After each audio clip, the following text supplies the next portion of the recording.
जब मुसलमानों की सबसे बड़ी एम्पायर अब्बासी खिलाफत छोटे छोटे हिस्सों में टूट चुकी थी और छोटे छोटे टुकड़ों में बंटने की वजह से हर तरफ मुसलमान आपस में ही लड़ रहे थे, यहां तक कि फलस्तीन भी मुसलमानों के हाथों से निकल चुका था। हेलो गाइस, तो आज का हमारा टाइटल बहुत ही ख़ास होने वाला है। तो आज हम आपके लिए एक ऐसी वीडियो लेके आए हैं जो बहुत ही ख़ास होने वाली है। तो वीडियो शुरू करने से पहले आपसे गुजारिश है, चैनल को सब्सक्राइब, वीडियो को लाइक ज़रूर कर दें। तो चलिए शुरू करते हैं। ये देखें, ये है अमेरिका के प्रेसिडेंट की सिक्योरिटी और ये है चाइना के प्रेसिडेंट की सिक्योरिटी। ये तो सिर्फ आम प्रेसिडेंट्स हैं, आज है और कल नहीं होंगे, और इनकी सिक्योरिटी ऐसी है। तो सोचे इंसानों की तारीख के सबसे इन्फ्लुएंशियल आदमी की सिक्योरिटी कैसी होगी।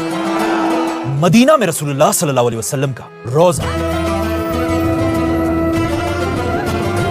ये जगह दुनिया की सबसे हाई सिक्योरिटी जोन्स में से एक है। यहां की सिक्योरिटी सिर्फ जमीन तक नहीं बल्कि आसमान पर भी है, क्योंकि इस रोजे के छत के ऊपर से सिवाय परिंदों के किसी भी चीज को उड़ने की इजाजत नहीं है। मदीना की सिक्योरिटी का कंट्रोल रूम पूरी अरब दुनिया का सबसे बड़ा कंट्रोल रूम है, और हर दिन हजारों फौजी 200 गेट्स पर खड़े होकर आप सल्लल्लाहु अलैहि वसल्लम के रोजे की हिफाजत करते हैं। पर वेट, ये सिर्फ जमीन की ऊपर की सिक्योरिटी है, लेकिन अगर जमीन के नीचे से भी कोई आप सल्लल्लाहु अलैहि वसल्लम के रोजे तक पहुंचने की कोशिश करे तो ऐसा करना इम्पॉसिबल है, क्योंकि सऊदी आर्मी ने जमीन के नीचे हर तरफ साइज्मिक रेडार्स लगाए हैं। मतलब अगर मदीना की जमीन के नीचे कोई भी चीज थोड़ी सी भी हिली तो उसकी खबर सीधा सऊदी फौज तक पहुंचेगी, और फिर कुछ ही देर में पूरे सऊदी में इमरजेंसी लग जाएगी। लेकिन ये सब तो सिर्फ आज की सिक्योरिटी है, लेकिन ऐसा हमेशा से नहीं था, बल्कि कहा जाता है आज से 1000 साल पहले 2 लोग ऐसे थे जिन्होंने आप सल्लल्लाहु अलैहि वसल्लम के रोजे के अंदर घुसने की कोशिश की थी, और ऐसा करने के लिए उन्होंने एक बहुत ही खतरनाक प्लान बनाया था। और ये सारी कहानी एक पुराने जमाने की किताब में लिखी हुई है, जो मेरे पास यहां पर कई पड़ी भी हुई थी। एक मिनट, ये है आज से 500 साल पुरानी अल समूदी की किताब, और इसी किताब में उन्होंने ये पूरी कहानी डिटेल से लिखी है। लेट्स सी इस किताब में क्या है। ये किताब लिखने वाला अल समूदी कहता है कि मैंने सुना है कि आज से बहुत साल पहले जब मुसलमानों की सबसे बड़ी एम्पायर अब्बासी खिलाफत छोटे छोटे हिस्सों में टूट चुकी थी और छोटे छोटे टुकड़ों में बंटने की वजह से हर तरफ मुसलमान आपस में ही लड़ रहे थे, यहां तक कि फलस्तीन भी मुसलमानों के हाथों से निकल चुका था। एग्जैक्ट इसी टाइम जब पिछले 500 साल में पहली बार मुसलमान कमजोर हो चुके थे, स्पेन के एक छोटे से गांव में 2 क्रिश्चियंस ने एक बहुत ही खतरनाक प्लान बनाया। एक ऐसा प्लान जिसका अब तक मुसलमानों के किसी दुश्मन ने भी नहीं सोचा था। मदीना में आप सल्लल्लाहु अलैहि वसल्लम के रोजे के अंदर घुस के आप सल्लल्लाहु अलैहि वसल्लम के जिस्म मुबारक को अपने साथ ले जाए। लेकिन ऐसा करना कोई आसान काम नहीं था, इसीलिए सबसे पहले इन दोनों ने अपना भेष बिल्कुल बदल दिया। मुसलमानों की तरह दाढ़ी रखी और मुसलमानों की तरह कपड़े पहनकर ये दोनों मदीना की तरफ रवाना हुए। जैसे ये दोनों मदीना पहुंचे, इनकी लंबी लंबी दाढ़ी और कपड़ों को देखकर मदीना वालों को लगा कि ये तो बहुत नेक लोग हैं, और इन दोनों ने मुसलमान होने की इतनी अच्छी एक्टिंग की कि इन्हें मदीना में रसूलुल्लाह सल्लल्लाहु अलैहि वसल्लम के रोजे के बिल्कुल पास ही एक घर मिला, और ये दोनों यहाँ रहने लगे। जिसके बाद ये दोनों मदीना में हर दिन अच्छे मुसलमानों की एक्टिंग करते थे। लेकिन जैसे ही रात होती थी, रात के अंधेरे में ये दोनों अपने खतरनाक प्लान पर काम शुरू करते थे। फॉर एग्जाम्पल, ये रसूलुल्लाह सल्लल्लाहु अलैहि वसल्लम का रोजा है, और इस रोजे से सिर्फ इतना दूर इन 2 आदमियों का घर था। इन दोनों ने अपने घर के अंदर से जमीन को खोदना शुरू किया ताकि ये अपने घर से एक टनल बनाकर रसूलुल्लाह सल्लल्लाहु अलैहि वसल्लम के रोजे तक पहुंच सके और आप सल्लल्लाहु अलैहि वसल्लम के जिस्म मुबारक को मदीना से अपने साथ ले जाए। ये दोनों रात को टनल्स खोदते थे और दिन में ये सारी मिट्टी अपनी बोरियों में डालकर पास ही एक कब्रिस्तान में जगह जगह फेंक देते थे।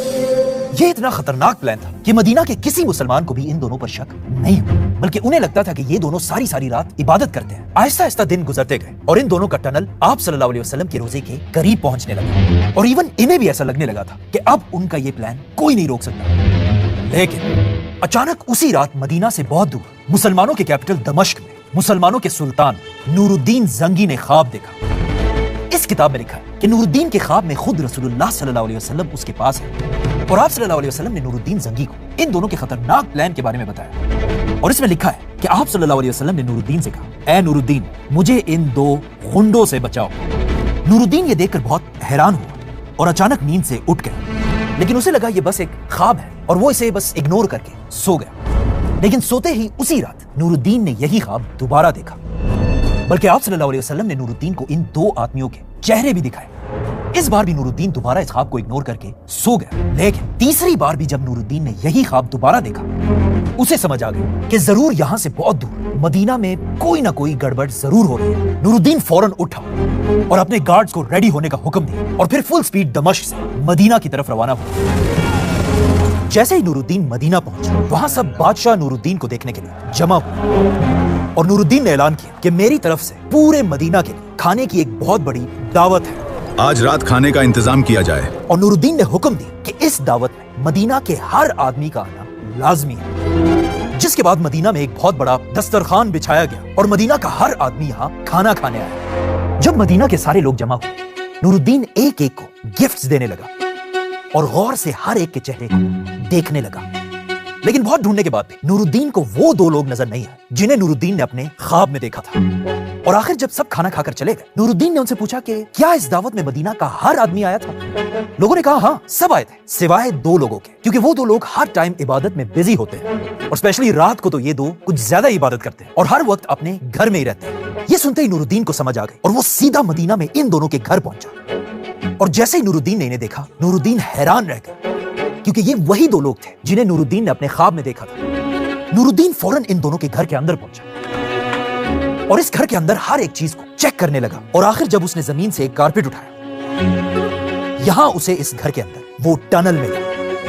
नूरुद्दीन इस टनल के अंदर गया और देखा कि ये दो वाकई में आप सल्लल्लाहु अलैहि वसल्लम के रोजे के बिल्कुल करीब पहुंच चुके थे। ये देखकर नूरुद्दीन इन दोनों को घसीटकर सबके सामने मदीना के बाजार लेकर आया और फिर मदीना के लोगों को जमा करके इन दोनों को फांसी की सजा दे दी गई ताकि आइंदा कोई ऐसा करने का सोच भी ना सके। और इस तरह आज से 800 साल पहले नूरुद्दीन ने रसूलुल्लाह सल्लल्लाहु अलैहि वसल्लम को बचा लिया। वाह, क्या कहानी है! बल्कि ये कहानी तो हमने बचपन से बार बार सुनी, लेकिन इस कहानी में एक बहुत बड़ा मसला है और वो मसला ये है कि ये कहानी बिल्कुल फेक है। ना ये दो लोग कोई टनल्स बना रहे थे और ना नूरुद्दीन ने कोई ख्वाब देखा था। और मुझे पता है अब आप कहेंगे कि हमें ये कहानी सुनाने की क्या जरूरत है।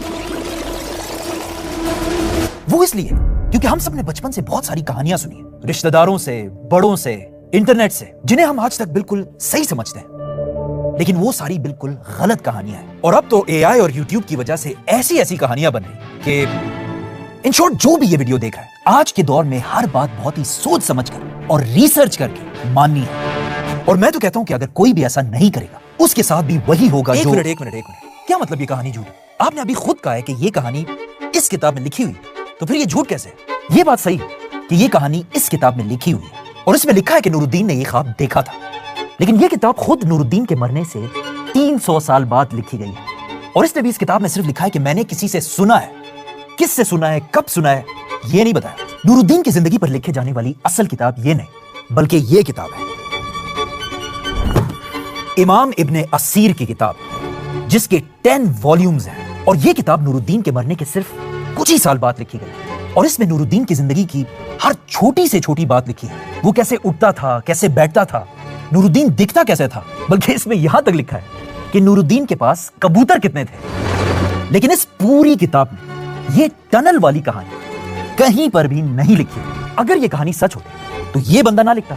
अच्छा चलो ये तो ठीक है, लेकिन क्या आप ये कह रहे हैं कि रसूलुल्लाह सल्लल्लाहु अलैहि वसल्लम किसी के ख्वाब में आकर मदद नहीं कर सकते? क्यों नहीं आ सकते? आ सकते, लेकिन अपनी मदद के लिए नहीं, बल्कि उस बंदे की मदद के लिए। आप सल्लल्लाहु अलैहि वसल्लम को नूरुद्दीन या मेरे या आपके मदद की कोई जरूरत नहीं है, क्योंकि कुरान में अल्लाह ने खुद कहा है कि रसूलुल्लाह की हिफाजत मैं खुद करूंगा। और खुद सोचो, आप सल्लल्लाहु अलैहि वसल्लम ने अपनी जिंदगी में कितनी जंगें लड़ी, लेकिन एक भी जंग में उनका कोई भी दुश्मन उन्हें ज्यादा नुकसान नहीं पहुंचा पाया। मतलब आप सल्लल्लाहु अलैहि वसल्लम जब दुनिया में थे तब भी और दुनिया से जाने के बाद भी अल्लाह के सिवा किसी की भी जरूरत नहीं है। लेकिन यार ऐसे कैसे हो सकता है कि ये कहानी झूठ है? मैंने तो बड़े बड़े स्कॉलर्स से ये कहानी अपने कानों से सुनी है। वो दो यहूदी जो हुजूर के जसद अतर को निकालने के लिए आए थे। इसका जवाब तो सिर्फ यही हो सकता है कि वो भी सिर्फ इंसान ही थे और किसी भी इंसान से गलती हो सकती है। और क्या पता अगर आज ये स्कॉलर्स दुनिया में होते तो वो इस कहानी के खिलाफ इन प्रूफ्स को देखकर इस कहानी को भी बाकी कहानियों की तरह छोड़ देते। सब्सक्राइब वीडियो को लाइक जरूर कर दें